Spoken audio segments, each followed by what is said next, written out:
والأرضين مدبر الخلائق أجمعين باعث الرسل صلواته وسلامه عليهم إلى المكلفين لهدايتهم وبيان شرائع الدين بالدلائل القطعية وواضحات البراهين. أحمده على جميع نعمه وأسأله المزيد من فضله وكرامه. أشهد أن لا إله إلا الله الواحد القهار الكريم الغفار، وأشهد أن سيدنا محمدا عبده ورسوله وحبيبه وخليله أفضل المخلوقين المكرم بالقرآن العزيز المعجزة المستمرة على تعقب السنين وبالسنن المستنيرة للمسترشدين. اللهم صل وسلم وبارك على سيدنا محمد صاحب التاج والمعراج والبرق والألم دافع البلاء والوباء والمرض والألم. جسمه طاهر مطهر معطر منور من اسمه مكتوب مرفوع على اللوح والقلم. شمس الضحى بدر الدجى نور الهدى مصباح الظلام. أبي القاسم سيدنا محمد سيد العرب والعجم نبي الحرمين محبوب عند رب المشرقين والمغربين. فيا أيها المشتاقون إلى رؤية جماله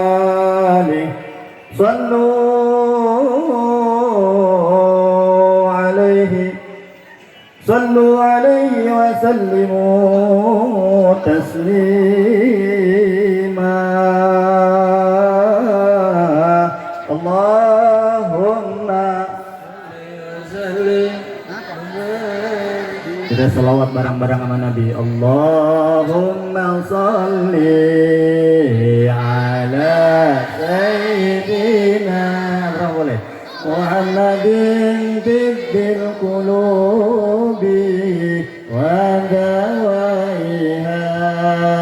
Allahumma salli ala sayyidina Muhammadin tibbil qulubi wa dawaiha wa afiyatil abdan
segenap para alimil ulama, para kiai, para masyayikh, para guru-guru yang hadir pada malam hari ini. Wabil khusus yang saya hormati, yang saya cintai, sahibul fadilah ad-da'i ilallah al-mukarram Kiai Ja'far Shadiq yang masyhur di Lui Bengkok sampai langit ketujuh, yang biasa kita kenal dengan Akang Ao. Qaddasallahu sirrah. Amin. Kita doain beliau panjang umur, sehat walafiat. Juga yang saya hormati guru kita bersama Kiai Diding Mulyadi, Kiai Rahman, Ustadz Hendi, Ustadz Muhammad Yusuf Sufi. Kita doakan guru-guru kita, mudah-mudahan guru-guru kita dipanjangin umurnya oleh Allah Subhanahu wa taala, diberikan kesehatan, keafiatan oleh Allah Subhanahu wa taala, digampangin rezekinya, dimudahin segala urusannya, urusan dunia maupun urusan akhiratnya, diberikan keberkahan di dalam kehidupannya, serta diberikan keistiqomahan dalam membimbing kita semua. Amin ya Allah ya Rabbal Alamin. Juga yang saya hormati segenap para tokoh masyarakat, para aparatur pemerintah, para sesepuh, para orang tua, juga yang saya hormati panitia peringatan Isra wal Mi'raj Nabi besar Muhammad sallallahu alaihi wasallam. Juga para hadirin hadirat yang hadir pada malam hari ini, kita semua mudah-mudahan duduknya kita di sini mengundang rahmatnya Allah Subhanahu wa taala. Diampunin segala dosa-dosa kita, yang gede, yang kecil, yang sengaja, yang kagak sengaja, zahir maupun batin, semua diampuni oleh Allah Subhanahu wa taala. Amin. Ya Allah ya Rabbal Alamin. Dipanjangin umur kita ya. Sehat walafiat. Yang belum dapat jodoh, mudah-mudahan Allah temuin jodohnya. Amin. Yang udah punya bini, mudah-mudahan Allah tambahin. Amin aja loh. Rezekinya, aku pengen nambah bini, kata ibu. Laki siapa itu? Lakinya siapa? Amin, kencang banget. Masya Allah, tambahin rezekinya. Amin ya Allah ya Rabbal Alamin. Jadikan anaknya, anak-anak kita semua anak-anak yang soleh dan solehah. Keluarga kita dijadikan keluarga yang sakinah, mawaddah, warahmah. Amin ya Allah ya Rabbal. Yang lagi sakit, mudah-mudahan Allah berikan kesabaran, Allah berikan kesembuhan. Yang lagi belum dapat kerjaan, mudah-mudahan Allah berikan kerjaan. Yang lagi puyeng-puyeng banyak utangnya, mudah-mudahan Allah lunasin utangnya. Utangnya banyak berarti kencang banget. Amin ya. Masya Allah. Qabul hajat kita, hasil segala yang kita inginkan. Amin ya Allah ya Rabbal Alamin. Saudara-saudara kaum muslimin muslimat rahimakumullah. Alhamdulillah, ini malam udah jam berapa nih? Udah jam 1 kurang 2 jam. Yang enak kita langsung baca doa makan ya.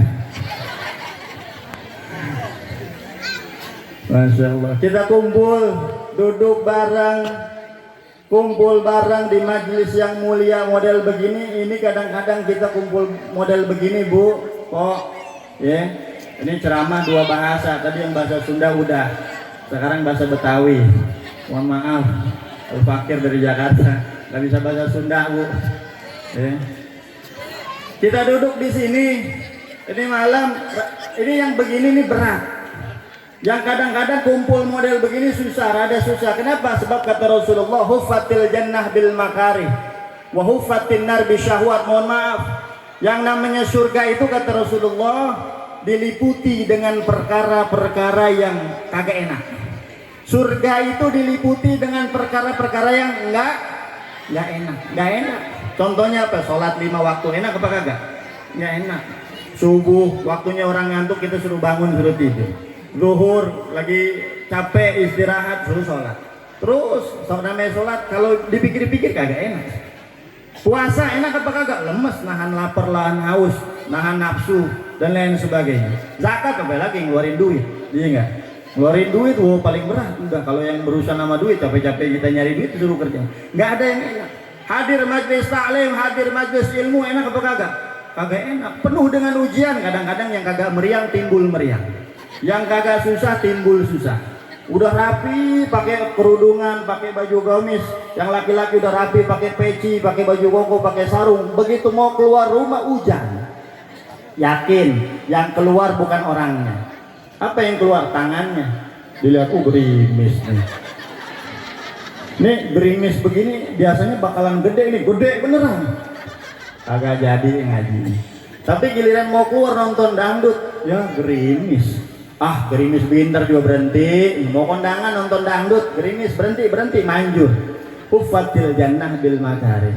Surga diliputi dengan ketidakenakan. Tapi mohon maaf, bagi orang-orang yang melaksanakan ketidakenakan tersebut, kata Allah, surga jaminannya dari Allah Subhanahu wa taala.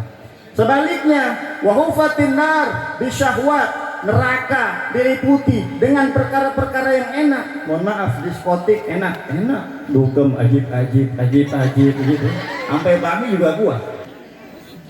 Narkoba, minum-minuman keras enak. Kalau kata orang yang suka minum, padahal kalau menurut saya orang suka minum itu kagak waras. Kenapa? Ya kagak waras. Minum, begitu habis minum, ya jalannya kagak jelas. Maju selangkah, mundurnya 10 langkah. Akhirnya mau pulang kagak nyampe-nyampe. Tidur di jalanan kesiangan, begitu bangun, ini namanya orang mabuk, bingung ini matahari apa bulan. Nanya sama tetangga, bang ini matahari apa bulan? Mohon maaf, saya orang baru nggak tahu.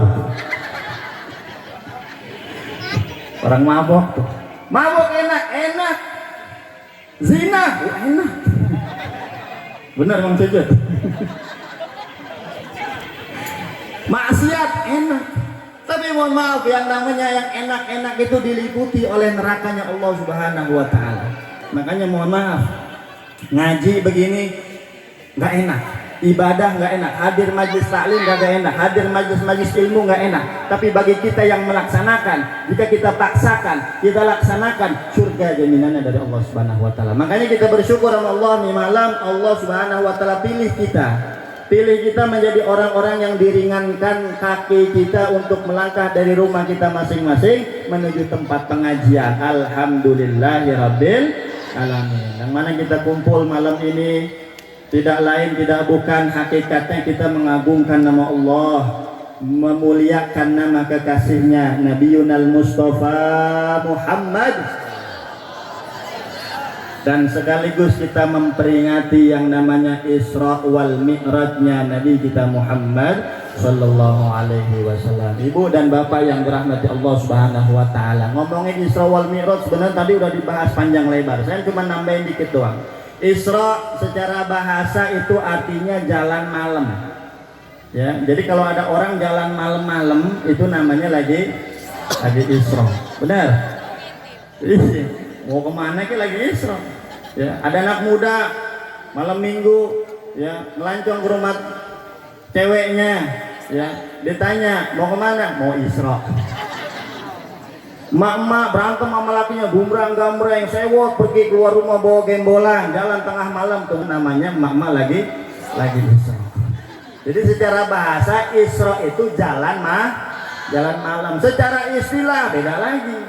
Secara istilah Isra itu adalah perjalanan Rasulullah Shallallahu Alaihi Wasallam dari Masjidil Haram ke Masjidil Aqsa pada suatu malam ditempuh dalam waktu yang sangat singkat.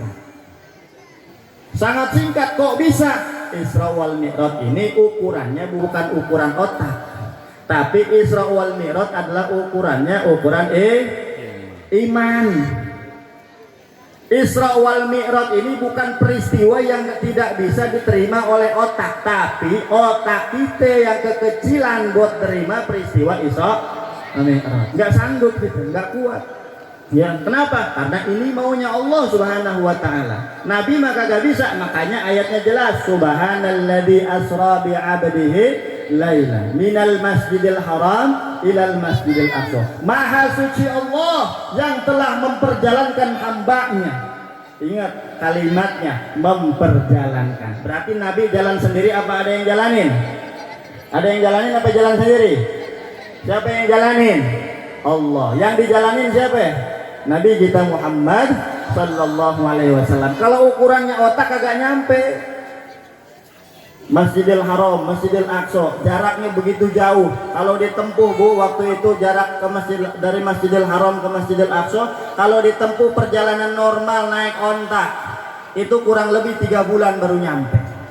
3 bulan baru nyampe, itu juga ontanya udah onta VVIP. Onta yang paling begini. Kalau onta yang ecek-ecek 5 bulan kali baru nyampe. Jauh. Kok bisa? Allah yang mau. Kalau Allah yang mau merapi. Ukurannya ukuran iman, bukan ukuran otak. Kalau mau main otak-otakan, ya ini saya kasih contoh. Kalau kita mau main otak-otakan, peristiwa Isra Mi'raj nggak masuk otak, nggak masuk akal. Kalau mau main otak-otakan begini, ini ada anak kecil, nih ada anak 1, 2, 3, 4. Pasti ada emaknya, ada bapaknya nggak? Ada nggak? Ada di sini ada. Ada, pasti ada emaknya, ada bapaknya, ada anaknya. Emak bapak sebab, anak akibat. Ada emak, ada bapak, ada anak menurut otak. Tapi kalau menurut iman mah nggak begitu. Kalau menurut iman nggak begitu. Contohnya siapa? Nabi Adam. Nabi Adam, emaknya kagak, bapaknya kagak. Allah mau hidup Nabi Adam, betul? Emaknya kagak ada, bapaknya nggak ada. Ada lagi, ada Nabi Isa, emaknya ada, bapaknya kagak ada. Allah yang mau hidup Nabi Isa. Lah Siti Maryam wanita suci, nggak pernah berzina, kok punya anak? Allah yang mau. Tapi sayang, perempuan-perempuan zaman sekarang banyak yang kagak mau kalah sama Siti Maryam. Bukan di sini, di sono, di Jerman. Kalau di sini lah masa kagak ada. Maksudnya kagak ada. Lagi ngaji begini mah nggak ada. Nggak tahu kalau nggak ngaji. Mudah-mudahan yang nggak ada namanya. Masya Allah. Ini Allah peristiwa Allah yang mau.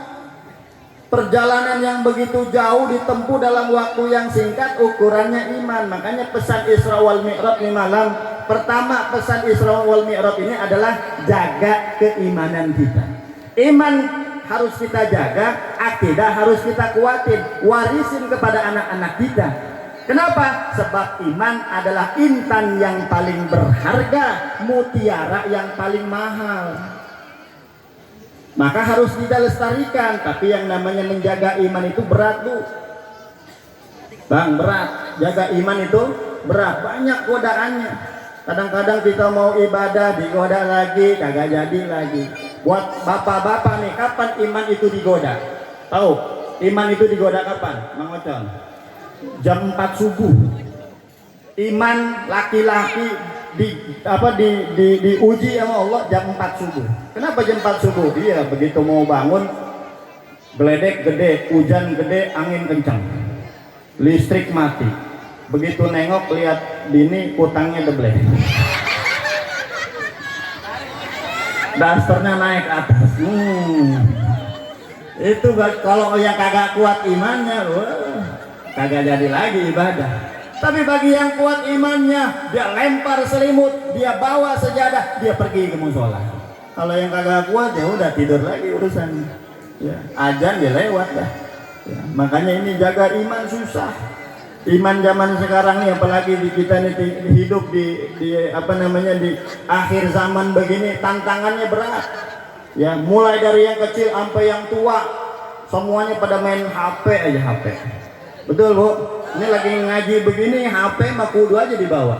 Ya, lagi dengerin ceramah ada WA yang masuk, balas dulu. Ini godaan iman luar biasa, godaan iman. Ya, dari anak kecil sampai nenek-nenek main Facebook, main Facebook. Kagak mau kalah sama anak muda. Punya akun Facebook namanya www.keriput.com. Yang aki-aki kagak mau ngalah, bawa HP, punya grup WA namanya grup bau tanah. Isinya aki-aki semua. Masya Allah, tantangan iman zaman sekarang. Makanya iman kudu kita jagain. Bagaimana cara kita menjaga iman? Rasulullah katakan, jaddidu imanakum. Qila ya Rasulullah, wa kaifa nujaddidu imanana? Qala aksiru min qawli la ilaha illallah. Cara jagain iman kata Rasulullah, pertama jaddidu imanakum, perbaharuilah keimanan kita. Sebab yang namanya iman manusia, kalau dia bukan nabi, dia bukan rasul, dia bukan wali, keimanan kita nih manusia biasa dikatakan yazidu wa yanqusu. Kadang nambah, kadang kurang. Kadang-kadang kurang, kagak nambah-nambah. Betul nggak? Gimana cara iman nambah? Ya begini, kita dengerin pengajian, baca Quran, banyakin sholat sunnah, banyakin puasa, iman nambah. Tapi kalau kita maksiat terus, iman kita turun. Makanya yang namanya iman kayak HP, kudu dicas. Zaman sekarang orang lebih takut baterai HP habis daripada baterai iman habis. Zaman sekarang orang lebih takut ketinggalan HP daripada ketinggalan iman. Mau berangkat ke kantor kerja bawa pacul misalkan, kantornya di sawah, HP ketinggalan, kuat balik lagi. Ya, mau kerja kemana, ke Bogor, udah nyampe Ciampea balik lagi ke WI Bengkok. Kenapa? HP-nya ketinggalan. Tapi nggak khawatir orang zaman sekarang ketinggalan iman. Makanya di mana-mana maksiat banyak, ya, mungkarot banyak. Kenapa? Imannya pada ditinggal di rumah. Makanya kita kudu jagain iman.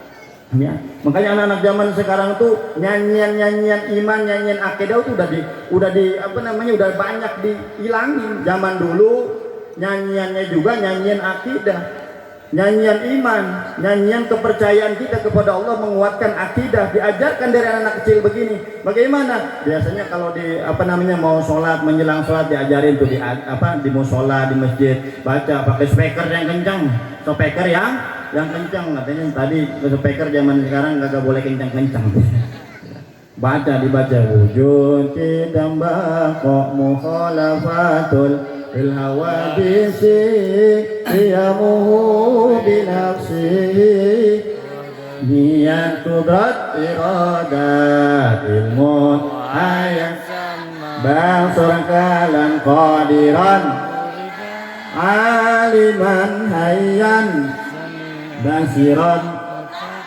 Yang mamanya apa belum tentu anak-anaknya apa, karena zaman sekarang udah jarang diajarin model begini. Kalau di kampung-kampung kita masih banyak guru, masih banyak kiai, masih banyak ustaz, masih ketanganan. Kalau udah di kota udah jarang.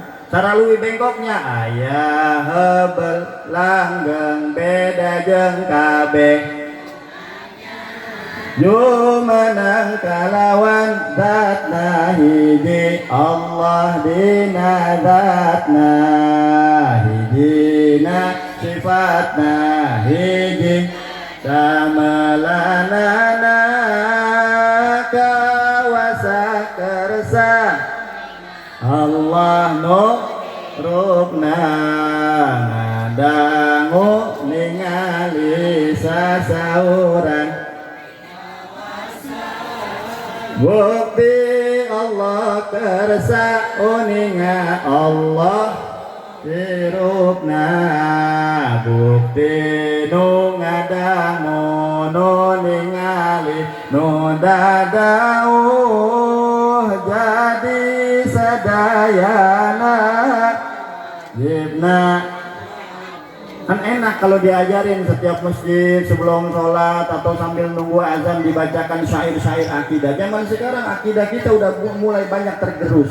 Ya, nyanyian zaman sekarang macam-macam. Ya, anak muda nyanyinya Korea. Ya, yang perempuan main HP luar biasa. TikTok kagak ketinggalan. Cupcat apa capcut tuh. Ya. Kalau bikin konten, masya Allah, tangan ditaruh di pipi, lidah melet ke samping. Bukannya keren, udah kayak orang stroke belum diurut. Luar biasa. Yang parah lagi orang main HP. Ya. Emaknya lagi sekarat, di videoin. Emaknya lagi sekarat, di upload di Facebook. Ya, dibikin caption. Inilah detik-detik emak kita mau wafat. Kan kurang ajar. Ya. Bukannya orang mau wafat itu ditalkinin, ini divideoin. Biasa orang zaman sekarang apa-apa divideoin. Kata Rasulullah, orang mau mati bukan divideoin tapi ditalkinin. Lakinu mautakum bila ilaha illallah. Bacain talkin.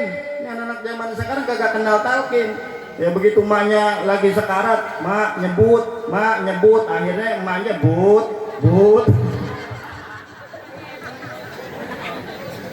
talkinin la ilaha, tapi pelan-pelan, gak usah kenceng-kenceng. Mak baca ikutin ya, la ilaha illallah, terus ikutin ya, jangan kenceng-kenceng.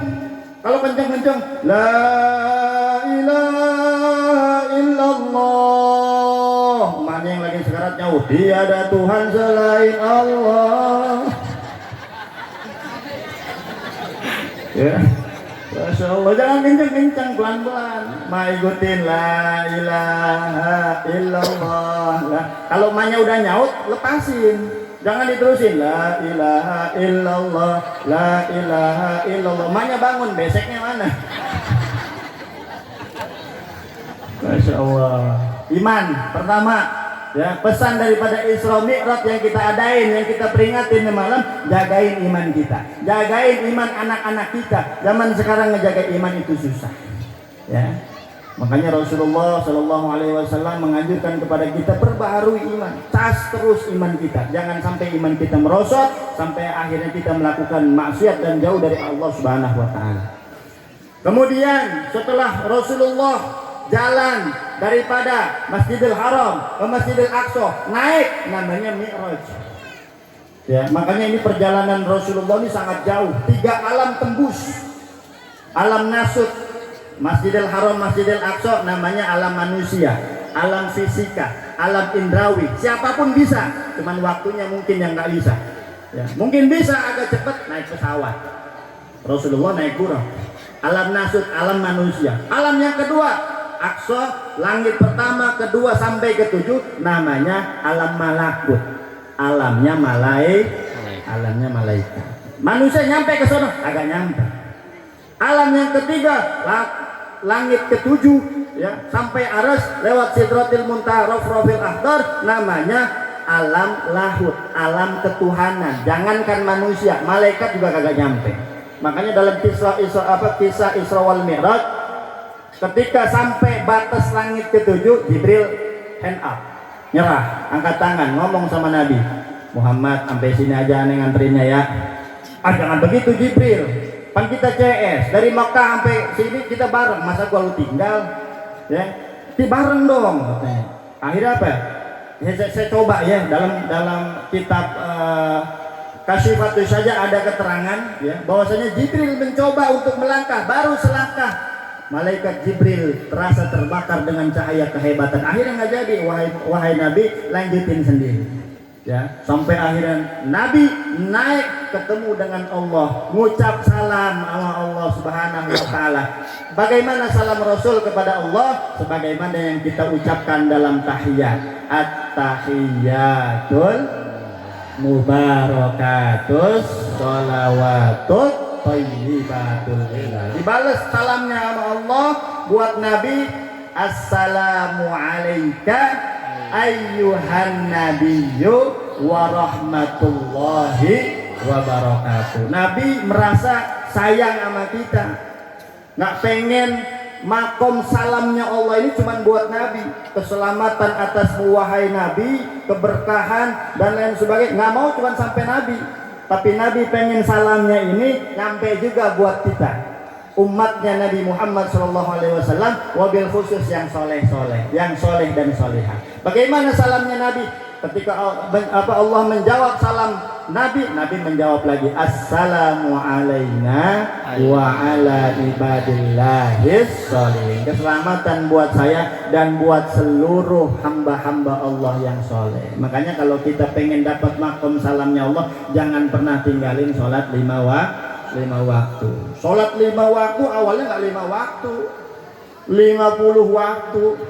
Begitu Allah kasih tugas, wahai Muhammad nih sholat buat engkau dan buat umatmu. Nabi Muhammad ya kagak berani nawar, turun aja udah. Begitu turun ketemu dengan Nabi Musa, karena satu profesi begitu ngobrol kongko ngoling. Ditanya, Muhammad gimana, apa yang dikasih Allah buat ente, buat umat ente? Sholat. Berapa kali? 50. Kagak sanggup. Umat saya lebih gede-gede, badannya gede-gede, ya, tinggi-tinggi. Umat engkau mama badannya kayak Mang Cucut, nggak bakalan sanggup. 50, minta diskon sama Allah. Balik. Nabi Muhammad ikutin saran daripada Nabi Musa. Balik lagi ke Nabi Musa, berapa? Dikurangin berapa? 5, jadi 45, masih kebanyakan. Balik lagi 40, balik lagi 35, balik lagi terus sampai akhirnya 5 waktu.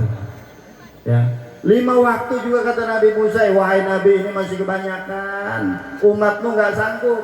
Ya, dari 50 waktu, dari gocap sampai gotut, dibilang kagak sanggup. Ya, coba kalau sholat 50 waktu, Mang Cucut nggak sempet nyukur. Bang Oji kelimpungan nyukur, bentar lagi nyukur udah sholat lagi. Udah 5 waktu. Ya, 5 waktu akhirnya dibawa pulang dan diwajibkan atas kita umatnya Nabi Muhammad untuk melaksanakan sholat 5 waktu. Sholat 5 waktu. Ini sholat 5 waktu ini merupakan kunci. Kunci dari apa? Kunci daripada diterima seluruh amalan-amalan kita di hadapan Allah Subhanahu wa taala. Kata Nabi, inna awwala ma yunzaru fihi min amalil abdi yaumal qiyamah as-shalah. Fa in wujidat tamatan kubilat minhu wasairu amalih wa in wujidat naqisatan ruddat alaih wasairu amalih. Kata Nabi, sesungguhnya pertama kali amalan yang akan dilihat oleh Allah Subhanahu wa taala pada hari kiamat nanti adalah sholat. Kalau sholatnya benar, dilihat catatan sholatnya bagaimana sholatnya. Oh, sholatnya bagus, rapi, khusyuk, cakep, udah yang lain amalan-amalan yang lain ngikut aja, masukin ke surga, masuk surga langsung. Tapi ketika dilihat catatan amal sholatnya bagaimana, wah, subuh ketangkap, zuhur terlepas, ya, asar hadir, ya, maghribnya izin lagi, isanya udah ketiduran, begitu terus. Wah, nih sholatnya kagak bener nih, udah kagak bener, bolong-bolong, kagak khusyuk, kagak pas syarat rukunnya, udah nih amalan-amalan lain tolak semuanya, ditolak semuanya. Karena pertama kunci diterimanya amalan-amalan kita adalah sholat. Nah, yang kedua, pesan daripada Isra wal Mi'raj malam ini adalah jagain sholat kita. Jagain sholat ya, anak-anak kita suruh sholat. Zaman sekarang mohon maaf Bu, mohon maaf Po, banyak orang-orang zaman sekarang yang anaknya hari ini gagal disuruh untuk sholat sampai dia dewasa. Kenapa? Karena kagak ngikutin apa yang diperintahkan oleh Nabi kita Muhammad Sallallahu Alaihi Wasallam. Apa kata Nabi? Muru auladakum bisolah wahum abna'u sab'i sinin. Perintahkan anak-anakmu sholat ketika usia mereka 7 tahun udah disuruh sholat. Ayo ke masjid. Ya, yang laki-laki ajak ke masjid, yang perempuan ajarin sholat di rumah, ajarin bagaimana cara menutup aurat, ajarin bagaimana cara berwudu, ajarin bagaimana cara dia melaksanakan sholat. Di kita ini luar biasa. Di kampung Lewi Bengkok ini kita punya guru-guru yang luar biasa. Salah satunya adalah guru kita Kiai Ja'far Shodiq yang senantiasa istiqomah dengan ngadu bakoknya, dengan pengajian-pengajian yang ngajarin fikih ke masyarakat, ke santri-santrinya, ke anak-anak kita. Ajarin, anterin, minta diajarin. Kalau kita sebagai orang tua nggak merasa nggak mampu untuk ngajarin. 7 tahun udah harus diperintah untuk sholat. Wadribuhum 'alaiha wa hum abna'u asyrin. Pukul mereka kalau 10 tahun belum mau Jadi 7 suruh, pukul 10. 7 enak ngapalinnya? 7 suruh, pukul 10. Kalau 10 tahun dia belum mau melaksanakan sholat, ke sonanya udah susah. Ya, makanya gagal banyak anak-anak yang zaman sekarang udah sampai dewasa kagak mau dia disuruh sholat. Ada lagi kasusnya, nyuruh anak gampang, nyuruh bapaknya susah banget. Ya, ini yang error. Makanya ada peribahasa, kalau di Betawi ada peribahasa, ya. Anak kalong, bapak kalong, anak kampret. Bapaknya nyolong, anaknya nyopet. Jadi anak bagaimana bapak, anak bagaimana orang tua. Orang tuanya sholat, ya insya Allah nyuruh sholatnya gampang. Ya. Ini anaknya sholat, bapaknya kagak sholat. Anaknya sholat, emaknya nonton sinetron maghrib-maghrib. Andin. Ini juga nih tontonan kita zaman sekarang banyak yang ngerusak. Sinetron mama ngajarin selingkuhan, layangan putus.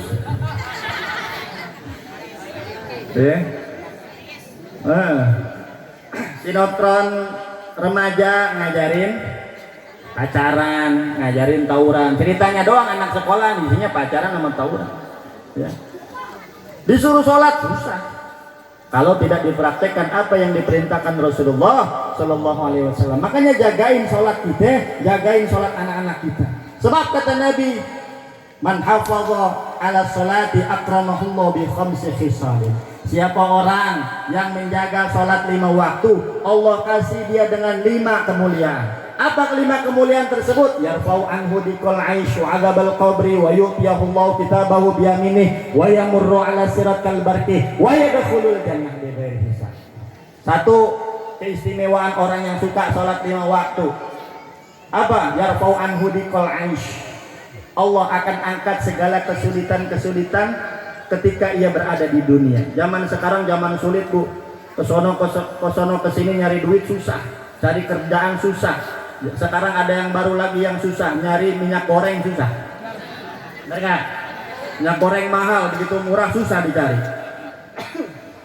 Ya, kalau kita melaksanakan sholat 5 waktu, insya Allah gampang dapetin minyak goreng, Bu. Kalau nggak percaya cobain aja. Apa? Minum air putih. Insya Allah air putih. Ikan cupang kalau ditaruh hidup.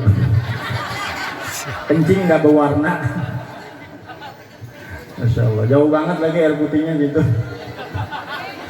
Izin minum dulu ya, Bu.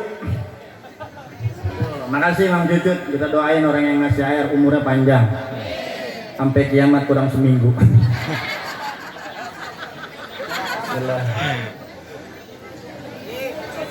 Alhamdulillah, enak Bu, air putih, Bu. Biasanya kalau malam minggu gini kopi. Ntar ngoling ya. Satu, orang yang melaksanakan sholat 5 waktu, dia akan diangkat kesulitan-kesulitan ketika hidup di dunia. Yang kedua, Allah akan angkat daripadanya kesulitan-kesulitan di alam kubur. Bu, alam kubur enak apa kagak? Siapa yang mau masuk duluan? Kalau kita lihat orang nganterin orang yang lagi dimasukin ke jenazah ke dalam kubur, kita liatin tuh. Masya Allah, kuburan paling ukuran 1 meter kali 2 meter, sempit, dingin, bahkan kadang-kadang ada yang dalamnya basah. Ditimbain airnya ada lagi, ditimbain airnya ada lagi, airnya mau nggak mau direndam. Coba bayangin, dingin, dalam tanah. Beres ditaruh, kita ditutup sama dinding ari. Kalau bahasa saya dinding ari itu apa kalau di sini itu namanya? Hah? Tetap ya. Dikurung gitu. Sendiri, ya gelap, sempit, bau tanah dan lain sebagainya. Ya. Kira-kira enak apa kagak? Kagak enak. Kesulitan-kesulitan di alam kubur ini sempit. Kalau kita melaksanakan sholat 5 waktu, maka kuburan kita jadi lega. Gelap yang menerangi kuburan kita, sholat kita. Sendiri yang nemenin kita nanti pahala-pahala sholat kita. Ditanya, ente siapa? Ganteng banget, yang laki-laki apa yang perempuan? Ganteng banget. Siapa ente? Saya pahala sholat kamu. Yang perempuan, yang laki-laki, ditemenin sama perempuan bidadari. Siapa kamu? Saya ibadah sholat engkau. Kan enak tuh, sholat yang bakal jagain kita. Yarfau anhu bikol aish wa agabal qabri. Yang ketiga, wa yu'tiyahullahu kitabahu biyaminih. Orang yang sholat 5 waktu nanti, ketika dia kembali ke alam akhirat, yu'tiyahullahu kitabahu biyaminih. Diterima, dikasih catatan-catatan amal ketika di hidupnya, ketika hidup di dunia, catatan-catatannya dengan tangan kanan. Kata Allah, fa amman utiya kitabahu biyaminih fasawfa yuhasabu hisabai yasira. Pokoknya kalau orang yang menerima dengan tangan kanan beruntung aja, hisapnya gampang, bahkan kadang-kadang nggak pakai dihisap lagi, nggak pakai dihitung lagi. Tapi bagi orang-orang yang menerima catatan dengan tangan kiri, wah celaka. Fasaufa yada'u thuburo wa yasla sa'iro. Dia berkata, waduh celaka nih saya. Kenapa? Bakal masuk saya ke dalam neraka. Wa yu'tiyahullahu kitabahu biyaminih. Yang keempat, keistimewaan orang yang melaksanakan sholat 5 waktu adalah yamurru ala sirat kal barqi. Nanti kita akan berhadapan dengan yang namanya jembatan Shiratal Mustaqim. Yang kata ulama, yang kata diriwayatkan bahwasanya jembatan Shiratal Mustaqim itu ibarat satu helai rambut yang dibelah 7. Kelihatan apa kagak, Bu? Satu helai rambut aja kagak kelihatan. Apalagi saya nih yang matanya begini, yang normal, yang awas juga kagak kelihatan. Apalagi dibelah 7. Bagaimana nyebrangnya gitu? Sholat kita yang akan nolongin. Ya murru ala sirat, dia akan berjalan cepat melesat bagaikan kilat. Tahu-tahu nyampe di pintu surga. Enak gak? Asal jangan kekencengan. Ya, begitu kencang, lewat surga masuk neraka. Tapi enggak ya, insya Allah orang yang melaksanakan sholat 5 waktu melesat di jembatan Shiratal Mustaqim bagaikan kilat. Yang kelima yang paling enak, orang yang dinilai sholatnya benar, khusyuk, ya, hadir hatinya, syarat rukunnya terpenuhi, ya, kata Allah, kata Rasul, yadkhulul jannah bighairi hisab, masuk surga kagak pakai dihisab. Siapa nih? Oh, tamunya Allah, orang yang sholat 5 waktu yang kagak pernah ketinggalan. Oh, silakan langsung jalan ke surga, nggak pakai neraka-nerakaan lagi. Keistimewaan orang yang menjaga sholat 5 waktu. Makanya malam hari ini mulai kita niatkan sekarang sampai besok dan seterusnya, jagain sholat kita, ya, jagain sholat anak-anak kita. Sebab kalau kita nggak dijaga itu siksaan Allah lebih pedih lagi. Kata Rasul, wa man tahawana bi shalah aqabahu Allah bi 15 uqubatan. Siapa orang yang melalaikan sholat 5 waktu, yang menyia-nyiakan sholat 5 waktu, hukumannya 15. Hukumannya 15. Sitin fid dunya wa salasin indal maut wa salasin inda dukhuli fil qabri wa salasin inda liqa'i rabbi ay mauqifil qiyamah. Dibagi-bagi hukumannya. 15, 6 ditimpakan nanti di alam dunia. Ini sekarang udah mulai dihukum orang-orang yang meninggalkan sholat 5 waktu, dihukum sama Allah Subhanahu wa taala. 6 hukumannya. Pertama apa?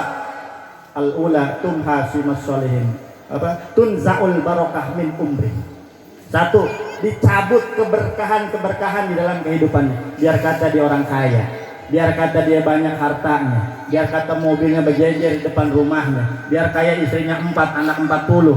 Allah. Tapi dia gak sholat, keberkahan hilang. Artinya dia sedang diazab oleh Allah Subhanahu wa taala, namanya istidraj. Jadi kalau ada orang mendapatkan kenikmatan tapi dia jauh sama Allah, dia tidak mengerjakan sholat, itu tandanya dia lagi disiksa sama Allah Subhanahu wa taala. Ditumpukin tuh siksaannya, ntar lo di akhirat diancam sama Allah. Tunzaul barokah min umri. 1, dicabut keberkahan di dalam kehidupannya. Yang kedua, orang yang ninggalin sholat 5 waktu, tumhasimus sholihin min wajhi, dihapus wajah-wajah orang-orang soleh daripada wajahnya. Makanya kalau kita ngelihat orang-orang yang sholat kelihatannya adem, tenang, walaupun mukanya ya biasa-biasa aja, cuman enak aja gitu kalau dekat sama dia. Tapi orang yang gantengnya bagaimanapun, cantiknya luar biasa kayak gimana pun, kalau dia kagak sholat, hilang wajah-wajah orang soleh dan soleha dari wajahnya, ya. Makanya ada nyanyian tuh, orang ganteng gak sembahyang, sayang sungguh sayang, orang ganteng gak sembahyang, ya. Sayang, wajahnya dihapus oleh Allah Subhanahu wa taala, wajah-wajah orang yang soleh. Yang kedua, yang ketiga, yang bahaya lagi tadi udah disampaikan. Kullu amalin ya'maluhu la yu'ajiruhu Allahu alaih. Orang yang meninggalkan sholat 5 waktu, dia mau puasa, dia mau pergi haji, dia mau sedekah, dia mau melakukan amalan-amalan kebaikan apapun, tidak diterima oleh Allah Subhanahu wa taala.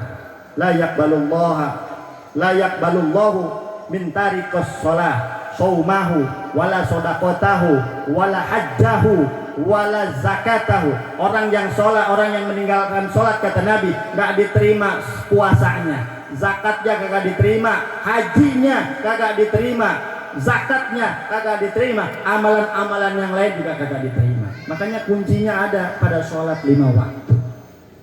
Makanya sia-sia aja kita ada prinsip, saya emang gak usah sholat, yang penting saya mau baik sama orang, yang penting saya nggak jahat sama orang, udah cukup. Nggak bisa begitu. Dalam Islam kudu sholat. Yang keempat, siksaan bagi orang yang meninggalkan sholat 5 waktu di dunia adalah la yurfa'u du'aun ila sama. Kita tidak diangkat doa-doanya oleh Allah Subhanahu wa taala. Kagak dikabulin doa-doanya. Makanya sering kita doa, ya Allah, saya minta rizki, ya Allah, mudahkan rizki saya, mudahkan kesulitan saya. Sementara dia tidak sholat. Sementara dia tidak mau ketika ada kumandang azan memanggil hayya 'alas salat.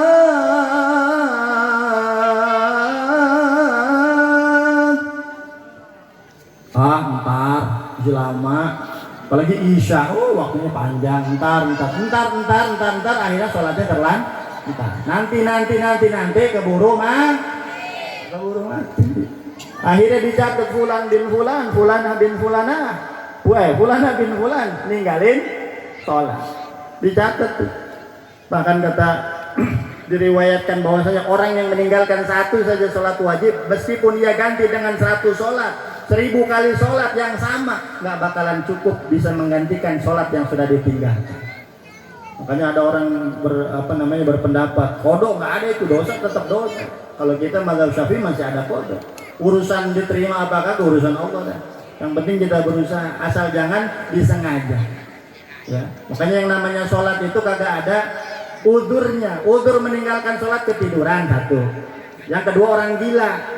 Selama dia sakit bagaimanapun sakitnya, otaknya masih waras, pikirannya masih waras, wajib sholat.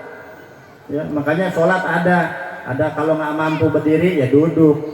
Kalau nggak mampu duduk berbaring. Kalau nggak mampu berbaring celentang. Celentang nggak bisa pakai mata isyarat, mata kagak bisa pakai hati, hati kagak bisa sholatin, udah mati ya. Sholat kita jaga, la yurfa'u du'a ila sama, doa kita minta apa aja Allah Subhanahu wa taala nggak bakal dikabulin. Kenapa? Sholatnya kagak dilaksanain. Katanya tadi minta jodohnya supaya dimudahin, rezekinya supaya dimudahin, ya, usahanya supaya disuksesin, tapi ketika Allah manggil nggak mau sholat, nggak bisa. La yurfa'u du'a ila sama. Yang kelima kata Allah, orang yang ninggalin sholat 5 waktu, menyanyiakan sholat 5 waktu, laisa lahu haddun fi du'a'is sholihin. Kalau ada guru-guru kita orang-orang soleh doa di masjid atau doa ketika doa Allahumma ighfir lahu, Allahumma ighfir lil muslimina wal muslimat wal mu'minina wal mu'minat, ya, ada guru-guru kita orang-orang soleh ngedoa, ya Allah ampunilah orang-orang mukmin dan mukminat, muslimin muslimat. Kita termasuk muslim tapi nggak sholat, nggak dapat bagian doa tersebut, nggak ada doanya, nggak ada buat bagian buat kita. Dan yang terakhir siksaan di dunia, kata Nabi Muhammad SAW, yang keenam adalah takhruju ruhuhu bi ghairi iman. Keluar nanti ruh daripada jasadnya, alias ketika dia mati keluar ruhnya dari jasadnya dalam keadaan tidak punya iman kepada Allah Subhanahu wa taala. Jadi hukumnya apa itu? Kalau ruh keluar dari jasad nggak punya iman, dihukumi sebagai mati kafir. Na'udzubillah summa na'udzubillah min dzalik. Selesai 6 siksaan yang Allah timpakan di dunia. Ada lagi, nggak cukup sampai di situ. Ya. Wa ammal lati tusibuhu indal maut. Ketika mati, kita mau mati lagi ngap-ngapan. Ya. Napas naik enggak, turun enggak. Ya. Begitu kita mau mati, disiksa kita. Apa? Yang pertama, ayyamuta dalilan, dia akan dimatikan oleh Allah Subhanahu wa taala dalam keadaan hina, dalam keadaan kotor. Kenapa? Karena dia meninggalkan perintah Allah Subhanahu wa taala. Yang kedua, dia akan dimatikan dalam keadaan lapar banget. Ya, mati lapar. Makanya di mana? Warung udah nggak ada yang jualan buat orang yang mati. Nah, yang ketiga, ayyamuta atshan, dia akan mati dalam keadaan haus. Walaupun dituangkan air ya selautan ke dalam mulutnya, maka ini nggak hilang dahagaannya. Ya, nggak selesai sampai di situ. Ketika di dalam kuburan, Allah timpakan lagi siksaan. Yang pertama kata Allah, akan dihimpit daripada kuburannya. Udah mah kuburan sempit, dihimpit lagi sampai apa? Sampai remuk tulang-tulang.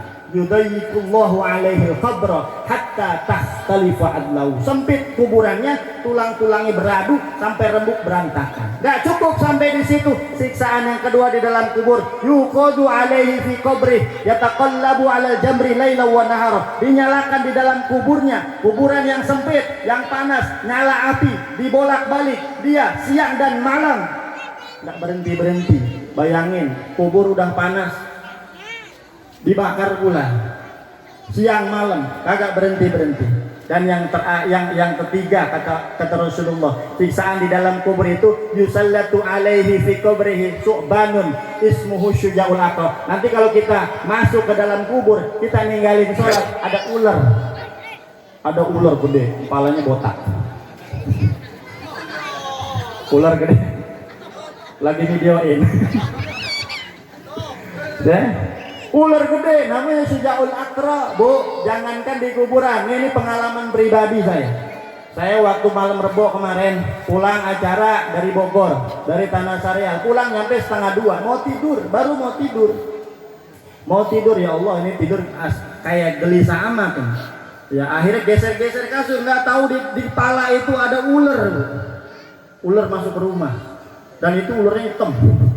Ular begitu disodok itu begini, wah berarti ular kobra nih.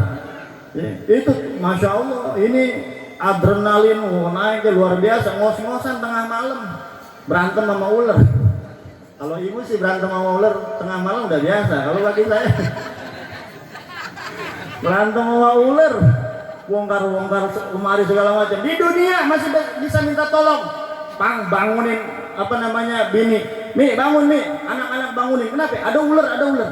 Coba nanti bayangin kita di kuburan sendirian, didatengin sama ular. Ya, ular datang, kita nanya, siapa lu? Gua ular, emang gua apaan? Ya. Jadribuhu ala tadyi'is salawat. Ular tersebut matok-matok kepalanya, ngelilit badannya, diremukin dan segala macam.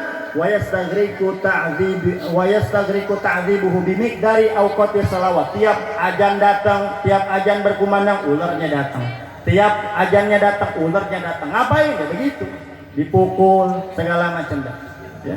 Nauzubillah summa nauzubillah. Makanya kita jagain salat kita. Cukup sampai di situ, nggak cukup itu baru di kuburan. Nanti ketika kita nunggu di kuburan itu kita nunggu, Bu. Nunggu sampai kapan? Nunggu sampai datangnya hari kiamat. Ya, nunggu sampai kiamat. Begitu kiamat datang, idang syaqqatis sama ya'tihi malakun wa biyadihi silsilatun darwa sab'una zira'an. Datang malaikat bawa rantai. Itu rantai panjangnya 70 hasta. Ya, diapain? Dililitin ke leher orang yang kagak sholat, dimasukin lewat mulutnya, dikeluarin mohon maaf lewat bolnya. Ya. Ini kata Ibnu Abbas wa huwa yunadi hadza jazaa'u man. Ini adalah balasan orang-orang yang menyiapkan sholat 5 waktu. Hadza jazaa'u man tabi'a sholat. Ini balasan orang-orang yang kagak mau sholat. Waqala Ibnu Abbas law kana halaqatan minas silsilah waqa'at alal ardi la ahraqat. Seandainya satu mata rantai aja itu jatuh ke atas bumi, maka semua bumi ini hancur, semua terbakar. Bagaimana 70 hasta panjangnya, luar biasa. Ya, dililitin di leher kita, orang yang nggak mau sholat, dimasukin ke mulut, dikeluarin lewat mohon maaf lewat lubang tai. Dimasukin, dikeluarin, dikeluarin. Oh, Masya Allah, luar biasa. Nauzubillah summa nauzubillah min dzalik. Dan yang kedua kata Allah, la yanzurullah alaih. Orang yang ninggalin sholat 5 waktu nggak dapat pandangan Allah. Dan setiap orang yang nggak dipandang sama Allah nanti di hari kiamat dia bakalan celaka.